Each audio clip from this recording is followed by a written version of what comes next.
Lula, I'm not saying to talk necessarily about President Lula to average swing voters.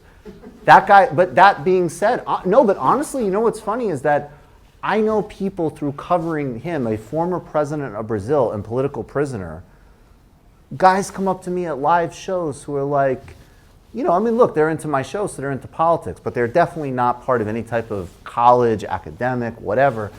That guy's cool. I follow him on Instagram. The pictures of him playing soccer are awesome. You read his interview, you watch my interview with him, he's talking about how people buy beer. I had a program so people could get, buy a cup of coffee. When they buy coffee, I'm not doing it justice, but he's speaking, and I think that's another thing. You're talking about somebody who rose up from being impoverished, illiterate metal worker who lost a finger, never went to college, and then became the most popular and effective president in Brazil's history, and is brilliant statesman. He wasn't trained in one of these institutions. Now, it's not black or white. Of course, people come out of these institutions who are great leadership, and we're not trying to demonize college, but no, don't embrace being part of a subculture, and make a distinction between substantive rights and commitments, which are non-negotiable, and cultural practices and preferences, which just reflect your cultural training and class position, have no substance, and are probably mostly annoying.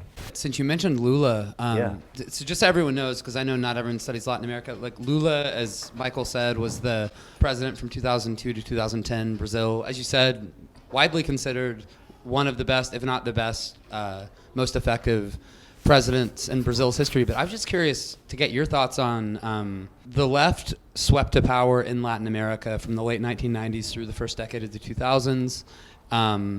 And the left took different forms, and some commentators divided it into the radical leftists, and Chavez sort of represented the radical leftists, and then the moderate leftists, and Lula was really kind of like the equivalent of Chavez on the other side. He was considered a very moderate leftist, and famously wrote a letter to investors in the lead up to the 2002 election saying, I'm not going to mess with our relatively orthodox fiscal and monetary policy. Right. And he lifted a lot of people out of poverty, but that was through it wasn't by dismantling capitalist structures as much as it was skimming some wealth off the top and distributing a lot of it to the poorest 20%. So my question to you is what was your position on those debates? Because Lula drew some fire from people on the left in Brazil and international commentators for kind of selling out the PT's socialism of yesteryear, because it used to be a more radical left-wing. Right. So I think that it's a dialectic, because I think on one hand, I have very little patience for, it kind of relates back to his question. Like, a lot of the critique that came against Lula was people who were not doing anything, right? There was that element of, 40 million people are getting lifted out of poverty, but I don't like X, Y, and Z. Well, all these incredible accomplishments are happening, but I don't like X, Y, and Z. Now, I think Lula, I think he's objectively the best president of the 21st century, and I also think even just in terms of what he did on foreign policy, given Brazil is a mid-ranked country, is extraordinary. I obviously also think Chavez was a great president, absolutely. But I also think that the lesson, particularly of a place like Lula, should be very sobering for people on both sides of that equation. Because, like my friend Bhaskar Sunkara, who founded Jacobin, this dog is amazing. It is, hi! Just doesn't care. How you doing? That's why she's so cool.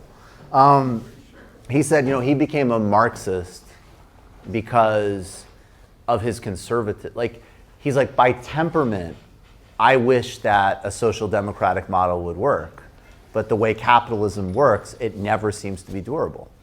So, yes, you had a presidency that lifted tens of millions out of poverty. The economy did great. Things worked very well. He acquiesced to all sorts of problems. I mean, he's been really upfront. He basically was like, look, by the time I was becoming president, I wanted to get rid of hunger in this country, period. And I was willing to negotiate other things. And he did. He got rid of hunger.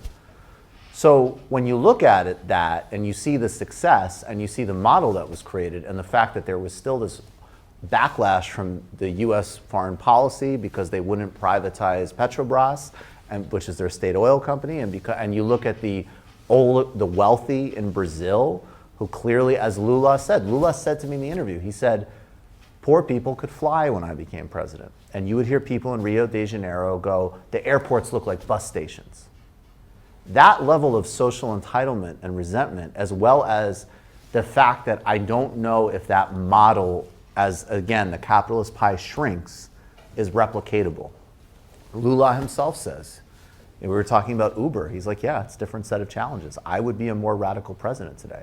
And not because it's interesting, his instincts are really, like he's a labor negotiator. He really believes in legit, like you get everybody and you sit down and you figure it out.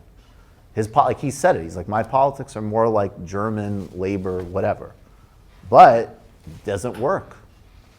And then frankly, you look at Venezuela, which is a whole other thing, but I will just say, like, there's valid criticisms there, but there's also the fact that people repeat a lot of cliches that are not substantiated, and they also, if your prime concern is lifting people out of poverty, which is mine, they lifted millions out of poverty. And if I'm Maduro and I'm getting sanctimonious lectures about my relationship with the military, I would say, but why is it somehow that I've still survived in power, even as the US has tried to dislodge me every single day? And people like Lula and even Morales, this whole idea that Morales was some autocrat, ridiculous, knocked out. So Lula, it's a tremendous tragedy, because if there was even just a willingness for policymakers and capital to say, Brazil can have a new deal, we could have a very nice model, but that apparently is not agreeable to them. So I don't like that the left moralized them and undermined their achievements and demanded, like, well, why isn't Lula doing what, I don't like that. But on the other hand, I think the success and what it resulted in is showing the limits of that model.